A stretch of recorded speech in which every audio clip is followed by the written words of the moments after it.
अस्सलाम वालेकुम दोस्तों, मैं हूं आपका मेज़बान डीजे और आप देख रहे हैं डीजे न्यूज़ इन्फो चैनल। आज 2 जून 2025 इटली यूरोप की जानिब से ताज़ा तरीन और इम्पोर्टेंट्स अपडेट आप लोगों की खिदमत में लेकर हाजिर हुए हैं और उम्मीद करते हैं कि आप सब लोग भी खैर खैरियत से होंगे। जितने भी भाइयों ने चैनल को सब्सक्राइब किया है उनका तहे दिल से शुक्रिया अदा करते हैं और जो नए इस टाइम पर चैनल पर आए हैं उनसे यही गुजारिश है कि चैनल को लाजमी तौर पर सब्सक्राइब करें और साथ में दिए गए बेल के ऑप्शन को प्रेस करके ऑल करें ताकि हमारी हर नई आने वाली वीडियो का नोटिफिकेशन आप लोगों तक सबसे पहले पहुंचता रहे। बढ़ते हैं अपनी सबसे पहली अपडेट आप लोगों के साथ शेयर करेंगे जो कि इटली के अंदर आज से नए कवानीन नाफिज, ट्रैफिक से मुतलिक बड़ी खबर जारी, नया कानून, नया सिस्टम, चैट। तो ये चैट क्या है? तो जो मिनिस्ट्री ऑफ इंटीरियर है उसका डेटाबेस जो है, तो अब से पहले तकरीबन आपको रोड ब्लॉक या फिर जब भी सिस्टम चेक किया जाता था तो आपसे ड्राइविंग लाइसेंस,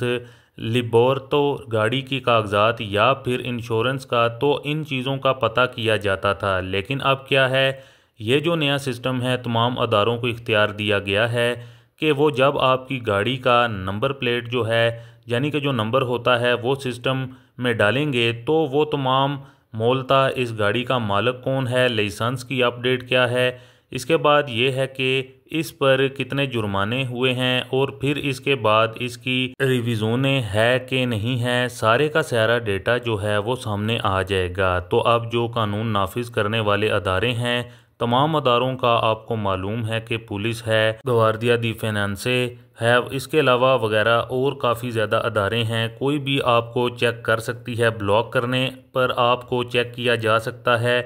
तो अब इस नए सिस्टम इनको तमाम मालूमात गाड़ी से मुतलिक, ड्राइविंग लाइसेंस से मुतलिक और मालिक से मुतलिक सब की सब मिल जाएगी।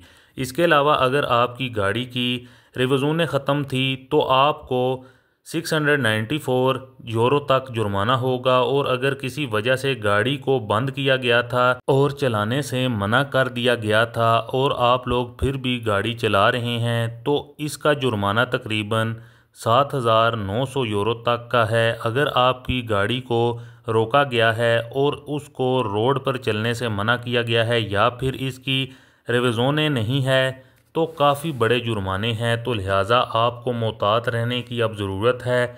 और अब ये जो है कि आपके मोलते चल रहे हैं साथ साथ और आप गाड़ी बेच भी देते हैं, तो अब ये भी मसला होगा। अब आने वाले टाइम में जब भी आपको रोका जाएगा, गाड़ी का नंबर डालते ही उनको आपकी सारी हिस्ट्री, गाड़ी के जुर्माने, रिवज़नें, इंश्योरेंस, आपका पतेंते वो कब एक्सपायर हो रहा है, तो इन सब चीज़ों का आपको ख्याल रखना होगा।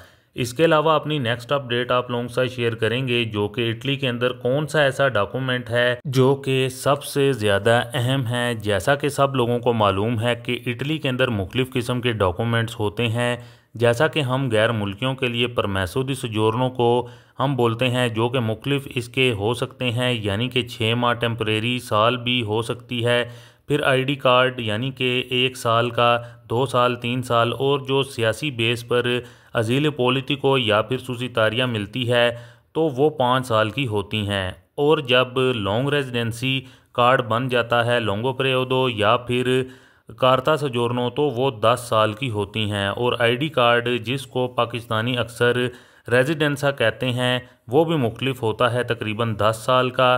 तो कब और कौन सा डॉक्यूमेंट कब इस्तेमाल होते हैं, जैसा कि किसी भी दफ्तर में आप जाते हैं तो आपको ज़्यादातर आईडी कार्ड जो है वो इस्तेमाल होता है। अगर आपको पुलिस वगैरह रोकती है, डॉक्यूमेंट्स चेक करते हैं, तो वो ज़्यादातर परमेसो दी सोजोर्नो मांगते हैं।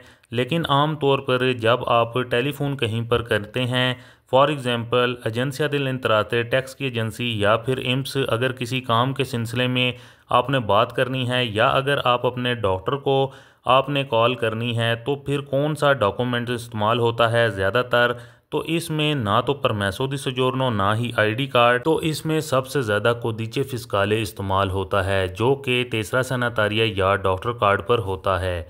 इसके अलावा अपनी नेक्स्ट अपडेट आप लोगों के साथ शेयर करेंगे जो कि जून के महीने के अंदर पब्लिक ट्रांसपोर्ट मीडियम वालों की जानिब से काफ़ी ज़्यादा स्ट्राइक होंगी।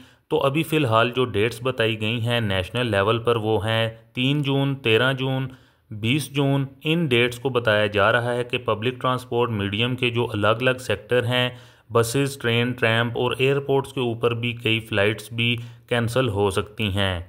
इसके अलावा बताया जा रहा है कि कई और स्टेट्स के अंदर कुछ टाइम के लिए वैसे स्ट्राइक जो हैं वो भी की जाएंगी। बताया ये जा रहा है कि लंबोर्दिया के अंदर 16 जून को भी पब्लिक ट्रांसपोर्ट मीडियम के जो वर्कर्स हैं वो स्ट्राइक करेंगे। इसके अलावा कई स्टेट्स के अंदर लोकल लेवल पर भी पब्लिक ट्रांसपोर्ट के जो वर्कर्स हैं वो स्ट्राइक करेंगे।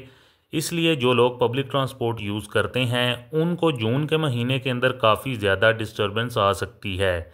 इसके अलावा अपनी नेक्स्ट अपडेट आप लोगों के साथ शेयर करेंगे जो कि नए कवानीन मुतारिफ़ करवा दिए गए हैं। इटली के अंदर जो लोग जानवरों के साथ बुरा सलूक करते हैं उनके लिए अब काफ़ी सज़ाएँ बढ़ा दी गई हैं। तो इसमें आपको जुर्माने हो सकते हैं और जेल और सज़ा भी हो सकती है। अगर आप पालतू जानवर के साथ या फिर किसी भी जानवर के साथ गलत करते हैं तो काफ़ी ज़्यादा अब सख्ती की जाएगी। तो अब जुर्मानों के अंदर भी इजाफ़ा कर दिया गया है और इसके साथ साथ सज़ाओं के अंदर भी इजाफ़ा कर दिया गया है। इसके अलावा अपनी नेक्स्ट अपडेट आप लोगों से शेयर करेंगे जो कि नेशनलिटी होल्डर इमिग्रेंट्स के लिए नया कानून। तो जैसा कि आप सब लोगों को मालूम है कि इटली के अंदर राइट विंग्स पार्टी है, तो अब इटली ने अनाउंस किया है कि वो गैर मुल्की जिनके पास इटली की नेशनलिटी मौजूद है उनके यहाँ अगर बच्चा पैदा होते हैं तो उनको अब डायरेक्टली इटली की नेशनलिटी नहीं मिलेगी। वो इटालियन जिनके पास ड्यूल नेशनलिटी है उनके बच्चों को इटली की नेशनलिटी नहीं दी जाएगी। कौन से बच्चों को? फॉर एग्ज़ाम्पल अगर आप पाकिस्तानी हैं, इंडियन हैं या फिर बांग्लादेशी हैं या फिर किसी भी मुल्क से ताल्लुक़ रखते हैं, आप इटली में गए और आपके कंट्री के साथ इटली का एग्रीमेंट है ड्यूल नेशनलिटी का और आपने वहाँ पर नेशनलिटी ले ली, जैसा कि पाकिस्तान का ड्यूल नेशनलिटी का एग्रीमेंट है इटली के साथ, तो पाकिस्तानियों के पास 2 पासपोर्ट आ गए, पाकिस्तानी और एक इटालियन। और अब होता क्या है कि आप यूके में मूव कर जाते हैं और वहाँ पर रहते हैं और वहाँ पर आप प्री सेटलमेंट या फिर सेटलमेंट स्टेटस पर हैं, यानी कि यूरोपियन के तौर पर आप वहाँ पर सेटल हैं। वहाँ जब आपके यहाँ बच्चे की पैदाइश होती है तो फिर आपके बच्चे को इटली का पासपोर्ट नहीं मिलेगा बल्कि पाकिस्तान का पासपोर्ट आपके बच्चे को दिया जाएगा। और अब ये जो इटली का कानून है ये आने वाले टाइम में दूसरे ममालिक भी अपना सकते हैं। ये काफ़ी रिस्की कानून है और इस पर अमल दरामद बहुत जल्द इटली के अंदर शुरू हो जाएगा। लेकिन यहाँ पर आपको ये भी वाजिया करते चलें कि अगर इस किस्म का कानून जो कि लागू कर दिया जाता है तो इसके ऊपर जल्द आवाज़ बुलंद करने की ज़रूरत है। तो इसके अंदर रुकावट आ सकती है। ज़रूरी है कि गैर मुल्की कम्यूनिटी जो कि इटली के अंदर सेटल है वो ऐसे कवानीन के ऊपर आवाज़ बुलंद करें ताकि जो इटली के अंदर गैर मुल्कियों का फ्यूचर या फिर उनके बच्चों का फ्यूचर है वो महफूज हो सके। तो दोस्तों ये थी कुछ ताज़ा तरीन और इम्पोर्टेंट्स अपडेट आप लोगों की खिदमत में जो कि आप लोगों के साथ शेयर करना काफ़ी ज़्यादा ज़रूरी था। उम्मीद करते हैं कि आपको हमारी आज की ये ताज़ा तरीन और इम्पोर्टेंट अपडेट पसंद आई होगी। वीडियो को ज़्यादा से ज़्यादा लाइक और शेयर करें। मज़ीद मिलते हैं किसी और इम्पोर्टेंट अपडेट में, तब तक के लिए अपना ख्याल रखें और हमें दुआओं में याद रखें। अल्लाह हाफिज़।